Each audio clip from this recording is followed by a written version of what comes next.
नमस्कार, रामराज्य star TV news. आणि आज आपण आलो आहोत देवळा तालुक्यातील राऊड या गावात आणि इथे काही आपले ज्येष्ठ नागरिक बसले आहेत. आपण त्यांना त्यांच्या मनातील आमदार कोण आणि कसा असावा. काका नमस्कार. नमस्कार. आपले नाव? माझं नाव सचिन सुरेश निकम. माझी उपसरपंच आहे मी आणि ग्रुपचा संस्थापक अध्यक्ष. तर काय वाटतं काका तुम्हाला की तुमच्या मनातील आमदार कोण आणि कसा असावा? माझ्या मनातील आमदार कोण हे सांगण्या अगोदर मी आमदार कसा असावा हे सांगतो. कोणताही लोकनेता निवडताना प्रामुख्याने महत्वाचे प्रश्न असतात की सगळ्यात महत्वाचं म्हणजे तो निवडून आल्यानंतर कसा वागणार आहे आणि निवडून आल्यानंतर काय करणार. तर चांदवड तालुक्याने साधारणतः 2 वेळा शिरीष भाऊंना आमदार केलेला, 2 वेळा राहुल दादांना आमदार केलेला, त्यांचं काम पाहिलेलं.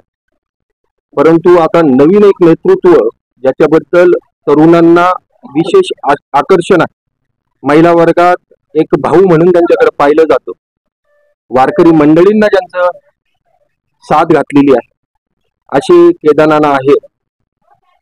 यांचं काम म्हणजे आमदार नसताना त्यांनी आमदार लेवलचं काम करण्याचा प्रयत्न केला. याच्यातून त्यांची आपल्याला वृत्ती दिसून येते. काय हे कोणत्या माणसाची वृत्ती, त्यांची नियत दिसून येते आणि हा माणूस शब्दाला जागणारा आहे. मी त्यांचं एक वैशिष्ट्य पाहिलं की त्या माणसाच्या जवळ गेलेला माणूस त्यांच्यापासून लांब जात नाही, म्हणून त्यांच्या लोकप्रियतेमध्ये दिवसेंदिवस वाढच होते, कमी होत नाहीये. म्हणून आणि नेतृत्व असं आहे की ज्या ठिकाणी गरज आहे त्या ठिकाणी तो माणूस हक्काने त्याच्या अधिकाराने काम करून घेतो आणि न्याय मिळवून देतो. जसं आपण जेवण करताना नुसतं तुम्हाला गोड गोड वाढलं किती खाणार तुम्ही? थोडंच खाणार. तुम्ही तिखट दिलं तर किती खाणार आहे? परंतु जसं जेवणाचा आहार हा परिपूर्ण पाहिजे तसं केदारनाथांचं नेतृत्व हे सकस पण आहे, पोषक पण आहे आणि अधिकाऱ्यांसाठी चटका देणारं पण आहे.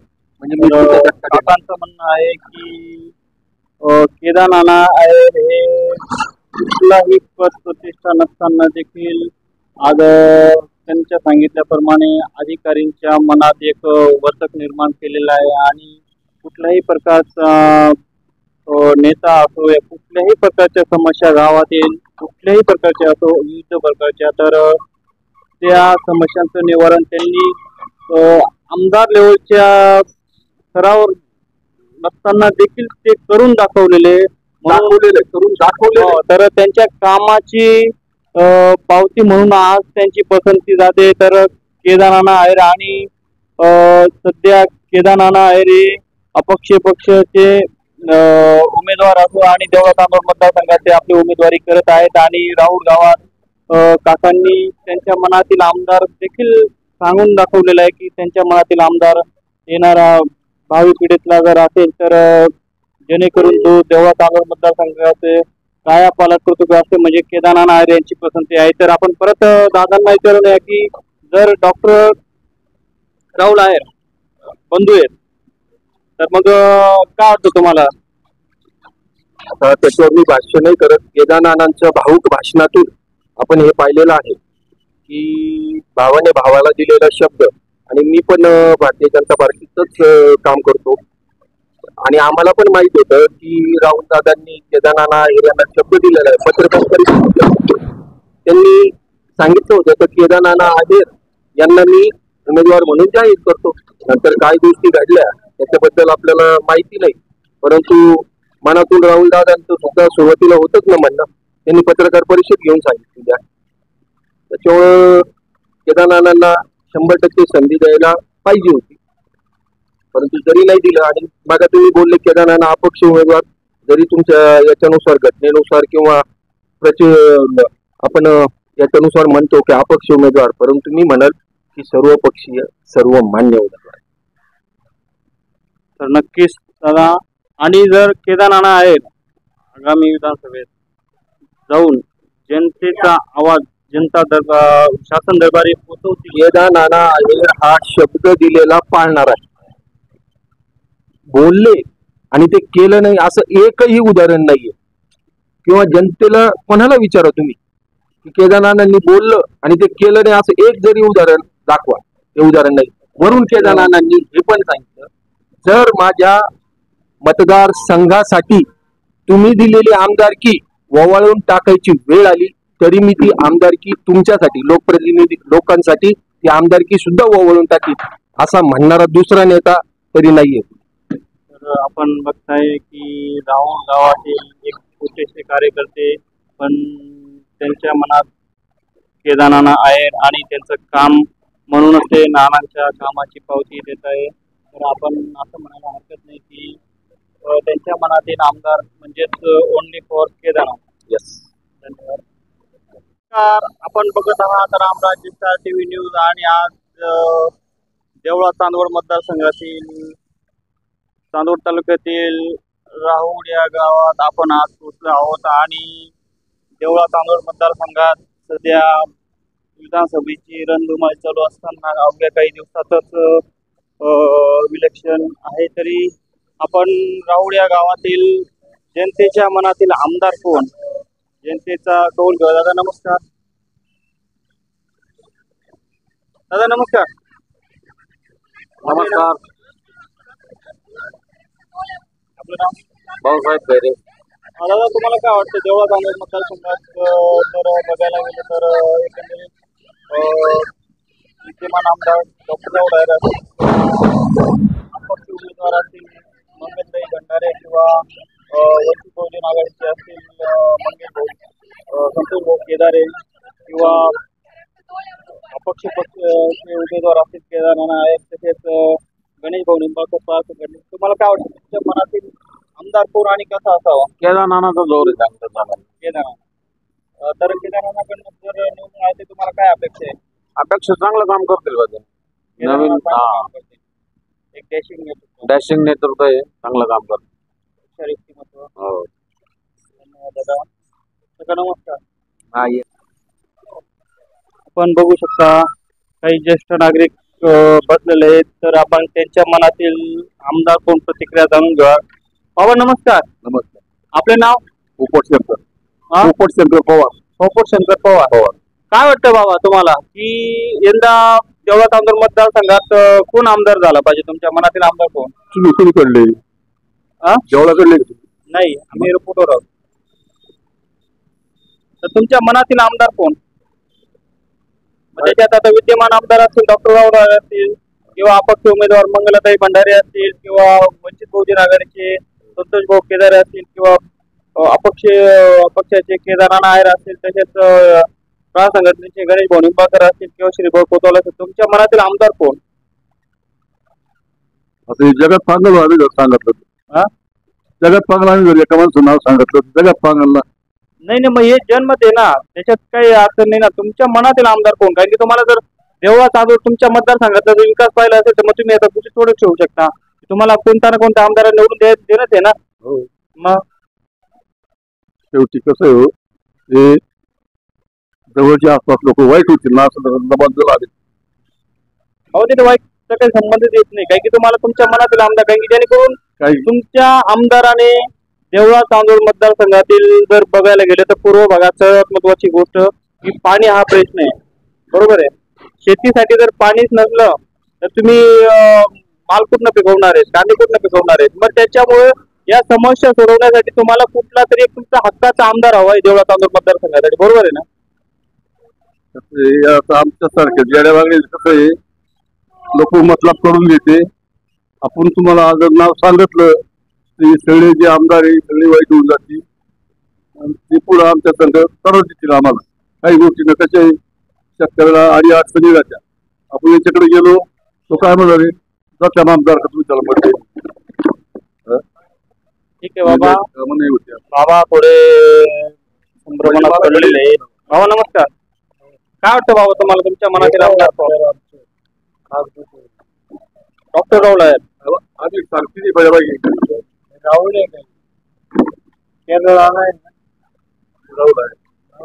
राहुल आहेर बाबा ते. तर बाबांच्या मनातील आमदार केदारनाथ आहेर आहे. बाबा काय वाटतं तुम्हाला जर केदारनाथ आहे निवडून आहे तर तुम्हाला काय वाटतं तुम्ही त्यांच्याकडनं काय अपेक्षा ते बाब चांगले असं वाटत आम्हाला ते काय करायचं ते करतील ते. आता आमच्या देवबडी कुठे स्वतःहून पंचनामा केला, स्वतःहून पैसेही दिले, मग ते आमच्या मनात आम्ही काय करणार? बरोबर मग संघात दाखवू. ते बरोबर बाबा. पटलं ना? तर आता आपण बघू शकता की काही दादा नमस्कार. नमस्कार. आपले नाव दादा? अमोल सोमवंशी. काय वाटतं दादा तुम्हाला देवळा मतदारसंघात जर देवळा कागल मतदारसंघाची जर काय परत करायची असेल काही जर शेतकरीचे राज्य आणायचे असेल तर तुमच्या वेळोवेळी अडचणी असतील किंवा कुठल्याही प्रकारच्या समस्या असतील तर त्यांनी वेळोवेळी शासन दरबारी मांडून आणि तालुक्याला न्याय मिळवून द्यावा आणि तालुक्यासाठी घटा होतं. मग तुमच्या मनातील आमदार कोण असावा? आमच्या मनातला आमदार हा आम्ही प्रत्येक उमेदवाराला 10-10 वर्ष दिले, पण जे आम्हाला कामं पाहिजे होते बरोबर ते कामं आमच्या इकडल्या भागात काही झालेले नाही. तरी आम्हाला तर सध्या नवीन उमेदवाराची अपेक्षा आहे. आपण नवीन उमेदवारासाठी त्यासाठी आम्ही नवीन उमेदवारामध्ये केदारनाथ यांना मतदान करण्याची अपेक्षा ठेवतो. धन्यवाद दादा. नमस्कार. नमस्कार दादा. नमस्कार. आपले नाव? हरिभाऊ निकम. हरिभाऊ निकम. काय वाटतं दादा तुम्हाला देवळा तालुक्यात कोण आमदार हवा आहे तुम्हाला? काय बऱ्याच लोकांना संधी दिली गेली इथून मागे, तर आता नवीन एखादा चेहरा म्हणजे जसं केदारनाथ सारखं आहे जागेवर काम, म्हणजे गेलं का मग करतो बघतो असं काहीच नाही, जागेवर काम आहे त्यांचं. आता बऱ्याच ठिकाणी ट्रान्सफर दिले, डिप्या दिल्या, रस्त्यांना मरून टाकून दिले असं, त्यामुळे आम्हाला केदारनाथांकडे युवक वर्ग आहे त्यांचा कल सगळं नानांकडे वाटतोय. दादांचं म्हणणं आहे की जर आपण आजी माजी जे आमदार असतील आपण त्यांना 10-10 वर्ष संधी देऊनही जर त्यांच्या कामाची जर पूर्तताच झालेली नसेल तर मग त्यांनी आज एक नवीन पर्याय म्हणून देवळा तांदूळ मतदारसंघासाठी एक नवीन चेहरा म्हणून केदारनाथ यांना पसंती देत आहे. दादा नमस्कार. आपले नाव? चंद्रभानपूर टांपाव. काय वाटतं का तुमच्या मनातील आमदार कोण? केदारनाथ पाहिजे आम्हाला. केदारनाथ. 8 नंबर बटन दाबून द्यायचं, विषय संपवतो. ठीक आहे, धन्यवाद भाऊ. दादा नमस्कार. नमस्कार. आपले नाव? मी गोविंद पगार. तर काय वाटतं तुम्हाला देवळा तांदूळ मतदारसंघात तुम्हाला कोण आमदार हवाय? तुमच्या मनातील आमदार कोण आणि कसा हवाय? आता सगळीकडे निवडणुकीचं वातावरण आहे, त्याच्यामुळे जो तो उमेदवार जास्त त्याच्या पद्धतीने प्रचार करतोय आश्वासनांचा. आता पाऊस पडतोय, बरोबर. परंतु मला असं वाटतं का प्रत्येक मतदाराने आपल्या वैयक्तिक जीवनामध्ये कुठल्या उमेदवाराने आपल्याला फायदा तोटा होणार आहे ते बघितलं पाहिजे. 1 रुपयामध्ये मिळालेला पीक विमा असेल किंवा आता लाडकी बहीण योजनेचे पैसे बरोबर आले, त्याने सगळ्यांची दिवाळी गोड झाली. आणि सध्या मतदारसंघाचा जो विकास आपण बघतोय त्या विकास बघता मला तर असं वाटतं की विद्यमान जे आमदार आहेत राहुल आहेत त्यांच्या जनता पाठीशी राहील. कशावरून तुम्ही असं सांगताय की विद्यमान आमदार आहेत डॉक्टर राहुल आहेत तर त्यांच्या पाठीशी जनता त्यांची काही कामं? त्यांची विकास काम आहेत प्रत्येक गावात. आता एक गाव असं नाही का तिथं 5-10 कोटीची विकास कामं झाली नाही, तिथं रस्ते झाले नाही, तिथं सभागृह झाले नाही किंवा तिथं समाज मंदिर असतील, वेगवेगळ्या गोष्टी असतील, त्या सगळ्या आमदारांच्या माध्यमातून झाल्या. म्हणजे तुमचं म्हणणं आहे की प्रत्येक गावात 10-10, 5-5 कोटींची कामं झाले. नक्कीच नक्कीच दादा. तर दादांचं म्हणणं आहे की प्रत्येक गावात विद्यमान आमदार डॉक्टर राहुल आहेत यांनी तसेच बघू शकता आपण काही इथं ज्येष्ठ मंडळी थांबलेले आहे, तर आपण त्यांच्या मनातील आमदार कोण प्रतिक्रिया जाणून घेऊ. बाबा नमस्कार. बाबा आपले नाव? आनंद पारदे. हा? आनंद पारदे. तर काय वाटतं बाबा तुम्हाला देवळा तांदूळ मतदारसंघात जर विद्यमान आमदार डॉक्टर राहुल आहेत असतील किंवा अपक्ष उमेदवार मंगलाताई भंडारे असतील किंवा वंचित बहुजन आघाडीचे संतोष भाऊ केदारे असतील किंवा अपक्ष पक्षाचे केदारनाथ नायर असतील किंवा प्रहार संघटनेचे गणेश भाऊ निंबाळकर असतील किंवा राष्ट्रवादी काँग्रेसचे शिरीषभाऊ कोतवाल असतील, तर तुम्हाला काय वाटतं की तुमच्या मनातील आमदार कोण आणि कसा असावा? काय आता सगळे सारखेच काय नेमकं आता काय सांगता येणार नाही. बरोबर आहे. तरी पण मग जर देवळा आणि चांदवड जर म्हणायला गेले तर पूर्वीपासून शेती हा महत्वाचा मानला जातो व्यवसाय, आणि शेतीला जर म्हणायला गेलं तर मग पूर्व भागात पाणी हा सर्वात मोठा प्रश्न असतो. उन्हाळ्यात काही ठिकाणी जनावरांना पाण्याचा प्रॉब्लेम येतो, तर माणसांना प्रॉब्लेम येतो. तर मग काय वाटतं तुम्हाला की जेणेकरून जो आमदार आपल्या तालुक्याची सगळ्यात महत्त्वाचा गोष्ट की पाणी प्रश्न नारपारच्या माध्यमातून दूर करेल आणि सदैव आपल्या तालुक्याला सुजलम सुफलम करेल, तर मग तुमच्या मनातील आमदार की हा आमदार आपल्यासाठी काहीतरी करू शकतो व तर काय वाटतं तुमच्या मनातील आमदार कोण असावा? आमदार जे आहेत ते सारखेच काही एकही काम करीत नाही. आणि राजकारण हे खरं कोणतं आमदार पाणी आणि विजेचे प्रश्नावरच चालू आहे राजकारण. आतापर्यंत याचे बाबा 10 वर्ष प्रत्येक आमदारांना संधी दिली, काय नाही, फक्त खाली आश्वासन आहे. फक्त कोणतंही काम प्रत्यक्षात होत नाही आणि प्रत्यक्षात केल्यानंतर त्याला 2 वर्ष 4 वर्ष 5 वर्ष त्यानंतर मग काय राजकारण येतं, लोकांची दिशाभूल होत जाते, तिथं मग हे होतं. आणि आमचं राहुल जे उसवाड जे पाटचारीचं जे काम हे 10 वर्षापासून 99% म्हणजे 100% चांदोड तालुक्याचं राजकारण उगाव गटाचं आमचं हे फक्त राऊड आणि उसवाड पाटचारीचं याच्यावर चाललेलं आहे. त्याच्यात काही नाही, फक्त प्रत्येक वर्षी इलेक्शन आलं त्याच्यात टेंडर निघता, टेंडर झालं, चारी द्यायचे, पाट द्यायचे, पाणी द्यायचे, पण प्रत्यक्षात शेवटच्या गावापर्यंत अजून पोहोचलेलं नाही पाणी. तरी पण असेल मग तुमच्या जेवढ्या तर तुम्ही समस्या सांगितल्या तर त्याचं निवारण झालं पाहिजे. हो झालं पाहिजे. तर मग तुमच्या मनातील आमदार कोण असावा? नाही, आता Kedarnath only for Kedarnath. Only for Kedarnath हे काम प्रत्यक्षात केदारनाथ करू शकतो, बाकीचं काही नाही. आणि हे जनतेला सर्व पटलेलं आहे का काम करणारा व्यक्ती कोण आहे बा. बरोबर आहे. दादा आपलं नाव? दादा नमस्कार. युवा कृष्णा पडले गोसावी. तर काय वाटतं दादा तुम्हाला आता चालू वर्षी आता देवळा तालुका मतदारसंघात विधानसभेची रणधुमाळी असताना अवघ्या काही दिवसातच मतदान येऊन सुटलेलं, तर तुम्हाला काय वाटतं की देवळा तालुका मतदारसंघात देवळा तालुक्याची जो काय करू शकतो किंवा तालुका भोजन सुद्धा करू शकतो, तर तुम्हाला काय वाटतं की तुमच्या मनातील आमदार की जेणेकरून त्यांनी सगळ्या प्रश्नांची उत्तरं सुरळीत मार्गी लावावीत? म्हणजे त्या उमेदवाराचं नावही सांगायचं असतं. हो, तुमच्या मनातील आमदार कोण आहे? महायुतीचेच उमेदवार दिसत आहे, कारण बाकीच्या ठिकाणी कामकाजाचं वगैरे पण माझ्यात असं एवढा रिस्पॉन्स नाही, पण महायुतीचा रिस्पॉन्स वगैरे चांगला आहे. तर दादांची प्रतिक्रिया आहे, पण तरी पण मग नाव सांगा तुमच्या मनातील आमदार. राहुल दादाच राहुल दादा का असावं? त्यांचं कामकाज करण्याचं धोरण वेगळं आहे ना, इतर जे उमेदवार आहेत त्यांच्यापेक्षा त्यांचं कामकाज करण्याचं धोरण वेगळं आहे. दादांचं म्हणणं आहे की जे इतर उमेदवार आहेत तर त्यांच्यापेक्षा दादांचं आगळं वेगळं आहे. तर परत आपण त्यांच्या प्रतिक्रिया जाणून घेऊ. दादांकडनं काय अपेक्षा ठेवाल? दादा तर तिसऱ्यांदा निवडून आल्यानंतर त्याचे मंत्री होते.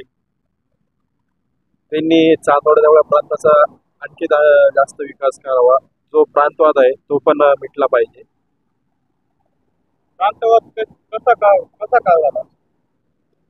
आता काही लोकांचं मत कसं असतं, दादा देवळाचा विकास करतात, चांदोडचं हे करताय. कधी देवळाच्या लोकांना वाटतं दादा चांदोडचा विकास करताय, देवळाला हे करताय.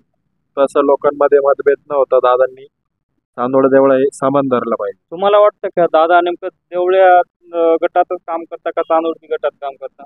नाही, दादांचं सामान्य, पण आता लोकांची वेगवेगळे अनुभव राहतात, व्यक्ती ते प्रवृत्ती असतात. असं मग बाबा काय वाटतं एकंदरीत देवळा तांदूळ मतदारसंघात जर विकास बघायचा असेल तर तुमच्या मनातील आमदार कोण आणि कसा असावा? आमदार तर पहिलाच असावा असं मला वाटतंय. विद्यमान आमदार डॉक्टर राऊळ आहेत. का असावा बाबा? का असा म्हणजे वागणे त्याची अशी आहे की व्यवस्थित पोर जरी गेलं तरी तो काम करू शकतो. त्याच्या व्यतिरिक्त गावाचं काम तर करतो, परंतु कोणाचं बी ऐकू शकतो. बाबा वय काय तुमचं? माझं वय असेल 80-85. हे बघा 80 ते 85 वर्षाचे बाबा आहेत आपल्या, तरी त्यांच्या मनातील त्यांनी आमदार राहुलदादा आहेर आणि राहुलदादा आहेर का आहे असावे त्यांनी तेही स्पष्ट केलेलं आहे. तर पलीकडे दादा आहेत. दादा नमस्कार. नमस्कार. आपले नाव? निवृत्ती कापडणे. तर कापडणे साहेब, देवळा तांदूळ मतदारसंघात जर विकास बघायला गेला तर प्रामुख्याने आधीपासूनच पूर्व भागात म्हटल्यानंतर एक दुष्काळ, उन्हाळ्यात अक्षरशः जनावरांना प्यायला पाणी नसतं. तर नार पारच्या माध्यमातून जर बघायला गेलं तर आपल्याला काय वाटतं की कुठला आमदार देवळा चांदोड मतदारसंघात दुष्काळ हा कायमचा मिटवू शकतो किंवा सगळ्या गोष्टींना पुरेपूर शासनापर्यंत पाठपुरावा करू शकतो. मग त्याच्यात आता विद्यमान आमदार असतील डॉक्टर राहुल आहेर असतील किंवा अपक्ष उमेदवार भंडारीताई असतील किंवा वंचित बहुजन आघाडीचे संतोष भाऊ केदारे असतील किंवा अपक्ष उमेदवार केदारनाथ आहेर असतील, तसेच काँग्रेस पक्षाचे शिरीष भाऊ कोतवाल असतील किंवा शेतकरी पुत्र गणेश भाऊ निंबाळकर असतील. तर काय वाटतं तुम्हाला की तुमच्या मनातील आमदार कोण? मला तर असं वाटतं का शेतकऱ्याचं कैवारी जो घेणारा जर असेल, शेतकऱ्याला पुढं करणारा असेल, शेतकऱ्याला जो साथ देणार कोणी असेल तर बाकीचे लोक होते, पण शेतात जो राबणारा यापूर्वी तर नव्हते. ते खुर्चीवर बसून राजकारण करणारे. पण आता जे वाटतंय तर निंबाळकर करू शकतो, कारण तो शेतकऱ्याचा पोरगा आहे आणि शेतकरी आहे, तो शेतकऱ्यासाठी काहीतरी करू शकतो. दादांची प्रतिक्रिया आलेली आहे की ज्याने शेती करून आणि गरिबीतून काही दिवस बघितलेले आहेत आणि शेतकऱ्यांची जाण गणेश भाऊ निंबाळकरच राखू शकता. तर दादांची प्रतिक्रिया, त्यांच्या मनातील आमदार गणेश भाऊ निंबाळकर. आजी नमस्कार, आपले नाव आजी? हा, कापसाबाई भास्कर जाधव. तर काय वाटतं आजी तुम्हाला, तुमच्या मनातील आमदार कोण पाहिजे तुम्हाला? आपल्याला निंबाळकरच पाहिजे. निंबाळकर का पाहिजे आजी? निंबाळकर गरिबीच आहे, गरिबीचा आहे, त्याने एकदम त्याला गरिबाची सगळ्याची जाण आहे. गरिबांची जाण आहे. जाण आहे. आणि मजुराची बी पण जाण करतो तो, तसं मोठे लोक नाही करते ना, जाणीव आहे जास्त.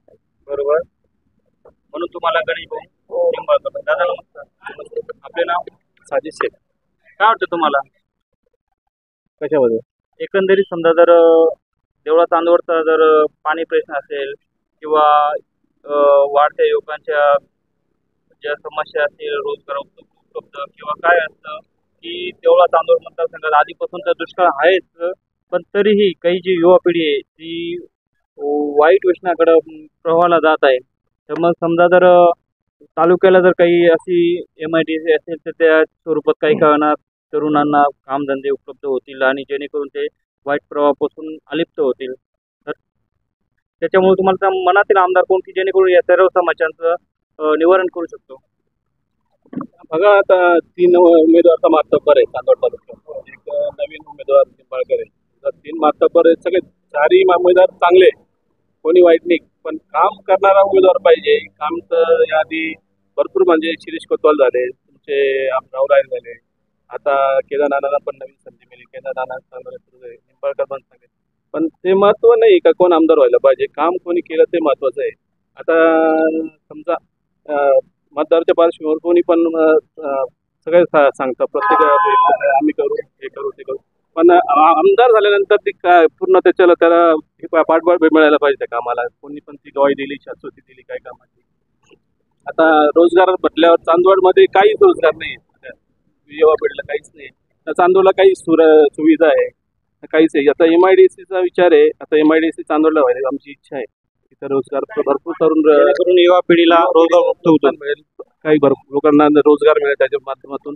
आमदार कोणी व्हा, फक्त जनतेचे कामं करायला पाहिजे, ही आमची अपेक्षा आहे. तरी पण तुमच्या मनातील आमदार असेल ना?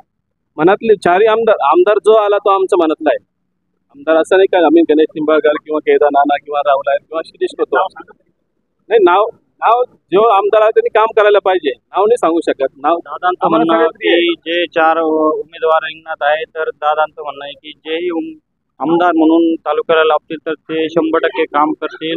आणि दादांचं चांगल्या प्रकारचं मनातलं त्यांनी सांगून दाखवलं. आणि सगळ्यात महत्त्वाचं गोष्ट की युवकांचं त्यांना जाणीव आहे की खरोखरच बघायला गेलं तर जे युवक वर्ग आहे रोजगार उपलब्ध नसल्यामुळं कुठल्या ना कुठल्या वाईट प्रवाहाला जात आहेत. तर आपण पलीकडे बघूया काय की युवा मित्रमंडळी बसलेले आहे, तर आपण त्यांच्या मनातील प्रतिक्रिया जाणून घ्या. दादा नमस्कार, आपले नाव? आपले नाव? राज वानखेडे. हा, राज वानखेडे. वानखेडे. तर काय सांगाल दादा तुम्हाला की तुमच्या मनातील आमदार कोण पाहिजे तुम्हाला? आमदार तर नानाच पाहिजे. केदार नाना. दादा नमस्कार. काय वाटतं तुम्हाला तुमच्या मनातील आमदार?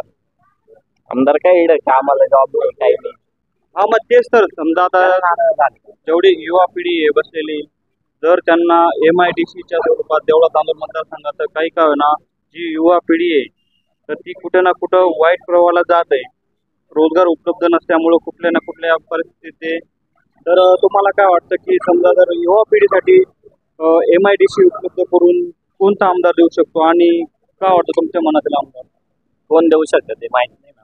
नाही पण मग वाटतं ना तुम्हाला की जेणेकरून आपण जो मनातला आमदार आहे तर त्याच्याकडनं तुम्ही अपेक्षित ठेवाल ना की जेणेकरून युवा पिढीला त्यांनी रोजगार उपलब्ध करून देण्यासाठी MIDC तर करायला पाहिजे. MIDC आता बोलले का केदार नाना बोलले तिथून मागं झालं, कोणी काही केलं नाही आतापर्यंत. आता नवीन शहर आहे तर काय वाटतं तुम्हाला की नवीन चेहरा करू शकतो का? करू शकतो. आता यांचा मनातील आमदार. दादा नमस्कार. आपले नाव? विकी वानखेडे. वानखेडे. तर काय म्हणा तुम्ही की तुमच्या मनातील आमदार कोण पाहिजे तुम्हाला? केदार नाना. केदार. का असावं केदार नाना?